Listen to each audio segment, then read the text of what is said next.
Inilah Injil suci menurut Santo Lukas. Dimuliakanlah Tuhan.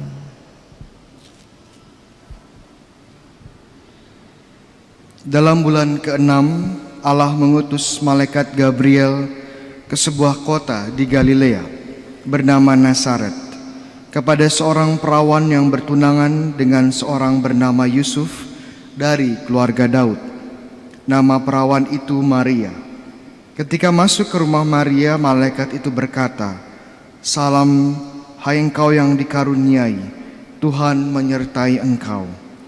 Maria terkejut mendengar perkataan itu, lalu bertanya di dalam hati, apakah arti dari salam itu? Kata malaikat itu kepadanya, "Jangan takut, hai Maria, sebab engkau beroleh kasih karunia di hadapan Allah. Sesungguhnya engkau akan mengandung dan melahirkan seorang anak laki-laki, dan hendaknya engkau menamai dia Yesus. Ia akan menjadi besar dan disebut anak Allah yang maha tinggi. Dan Tuhan Allah akan mengaruniakan kepadanya tahta Daud, bapa leluhurnya. Ia akan menjadi raja atas kaum keturunan Yakub sampai selama-lamanya, dan kerajaannya tidak akan berkesudahan." Kata Maria kepada malaikat itu, "Bagaimana hal itu mungkin terjadi karena aku belum bersuami?" Jawab malaikat itu kepadanya, "Roh Kudus akan turun atasmu, dan kuasa Allah yang maha tinggi akan menaungi engkau.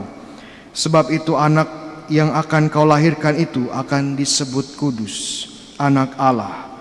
Dan sesungguhnya Elisabet, sanakmu itu, ia pun sedang mengandung seorang anak laki-laki pada hari tuanya. Dan inilah bulan ke-6 bagi dia yang dikatakan mandul itu. Sebab bagi Allah tidak ada hal yang mustahil."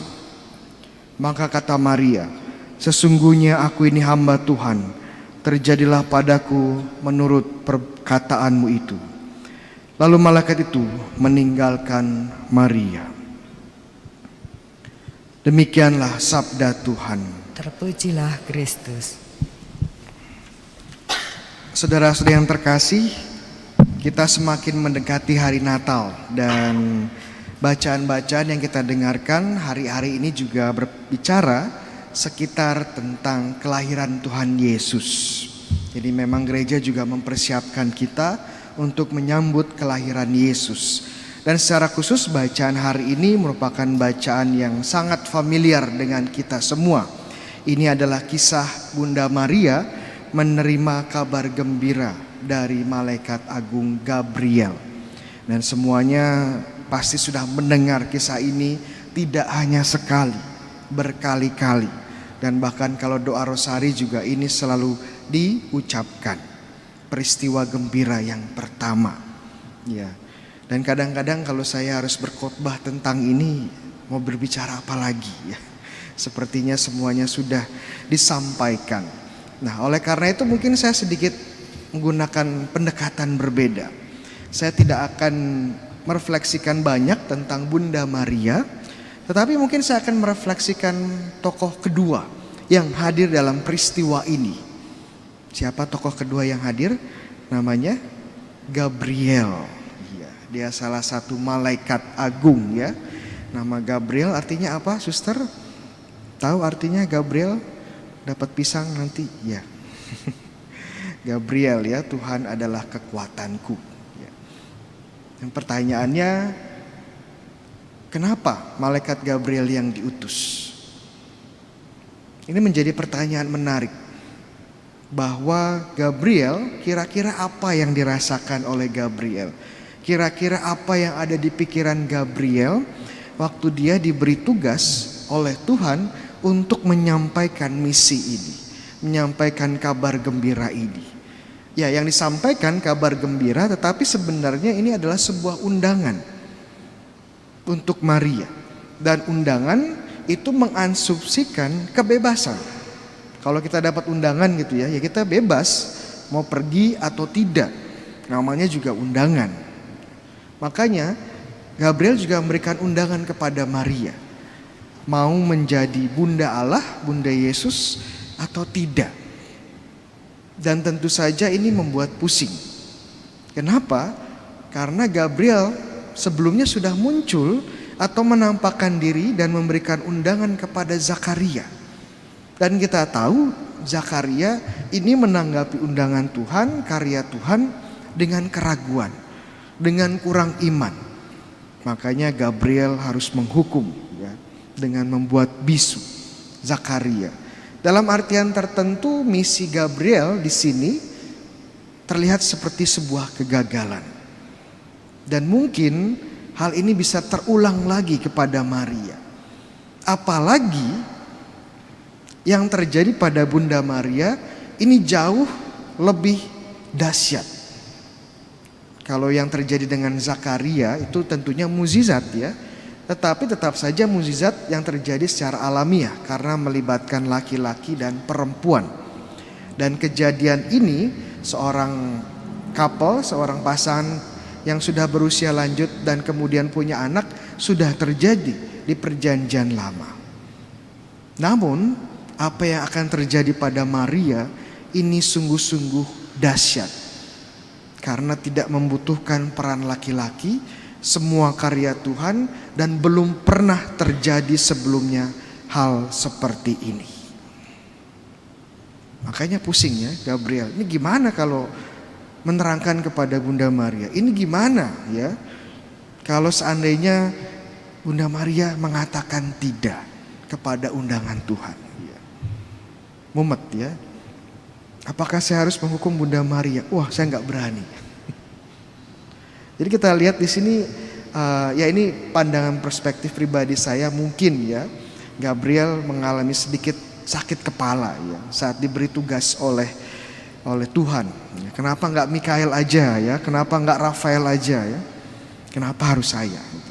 Pertanyaan yang mendasar. Tetapi Gabriel tetap menjalankan tugasnya dengan setia.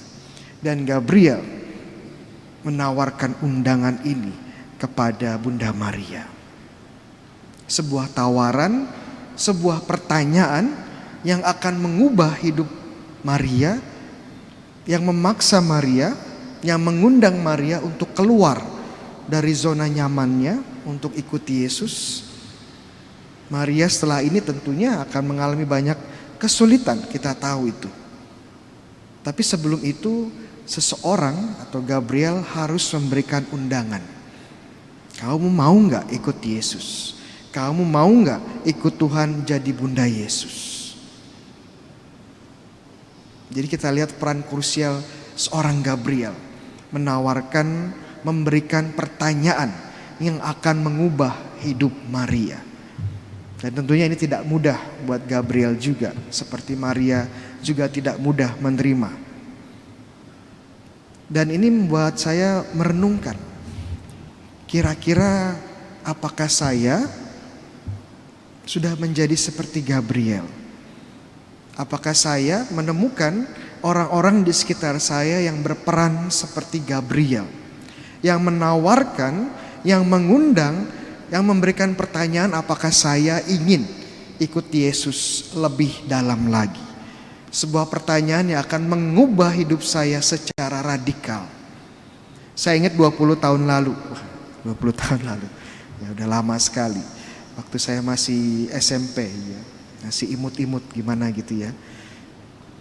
Teman saya ngajak, ayo Bayu kita ambil tes di seminari menengah. Padahal awal itu sih saya nggak berpikir serius ya. Ya sudahlah, ini karena teman baik ya, terus nanti ada tambahan nilai di pelajaran agama. Ya udah nanti saya ikut aja ambil tes di seminari menengah. Dan kemudian setelah berselang hasil keluar, saya diterima ternyata. Dan kemudian pertanyaan yang lebih serius hadir. Yang memberikannya adalah ibu saya. Bayu, apakah engkau benar-benar ingin masuk seminari? Pertanyaan ini saya tahu sangat sulit untuk diajukan oleh ibu saya. Karena dia tahu kalau saya jawab iya, maka saya akan pergi. Dan saya masih usia 14 tahun waktu itu. Masih disayang-sayang mama. Iya. Jadi bagaimana kesulitan ya, pergulatan ibu saya menawarkan pertanyaan ini. Dan saya menjawab ya. Ini mengubah saya secara radikal. Ya, kalau ibu saya tidak menawarkan pertanyaan itu, mungkin saya nggak akan berdiri di sini sekarang. Jadi bagaimana ibu saya menjadi Gabriel di dalam hidup saya, membawa pertanyaan itu kepada saya. Dan tugas saya sekarang sebagai formator contohnya yang menawarkan, mengajukan pertanyaan itu kepada para frater. Ngapain kamu di sini? Kalian masih mau terus? Serius? Ini pertanyaan-pertanyaan yang saya sodorkan setiap kali saya bertemu mereka. Ini pertanyaan yang akan mengubah hidup mereka.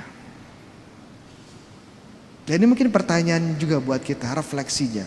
Sudahkah kita sebagai pengikut Yesus menawarkan pertanyaan yang sama, menjadi Gabriel-Gabriel kecil di dalam hidup orang lain?